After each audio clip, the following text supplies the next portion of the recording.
Hello, আজকে আমরা বানাবো কাঁচা আমের টক ঝাল মিষ্টি আচার। তো আমি আমের খোসা ছাড়িয়ে আমগুলোকে ভালো করে পরিষ্কার করে ধুয়ে নিচ্ছি। এরপর আমগুলোকে কেটে রোদে 2 দিন শুকিয়ে নিব। এখন চুলায় কড়াই বসিয়ে সরিষার তেল আধা লিটারের মতো দিব। এখন আমি অ্যাড করে নিব রসুন বাটা। এই যে রসুন দেওয়ার ফলে তেলগুলো দেখেন কি সুন্দর ফুলে উঠেছে। এই তো এবার আমি এই ফুলা তেলের মধ্যে আমগুলোকে দিয়ে দিব। কিন্তু আমি আম দিয়ে ফেললাম। এবার একটু ভালো করে নেড়ে চেড়ে এখন আমরা মশলা অ্যাড করে নিব।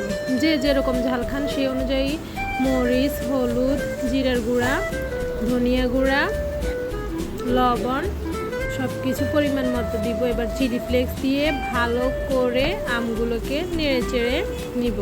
এবার আমি চিনির জায়গায় গুড় দিব, কারণ গুড় দিলে আচারটা দেখতেও সুন্দর আসে, খেতেও ভালো লাগে। এবার আমি দিয়ে দিব আলু বোখরা। এগুলো টক আলু বোখরা, এগুলো দিলে আপনার আচারের টেস্টটা অনেক বেশি হবে।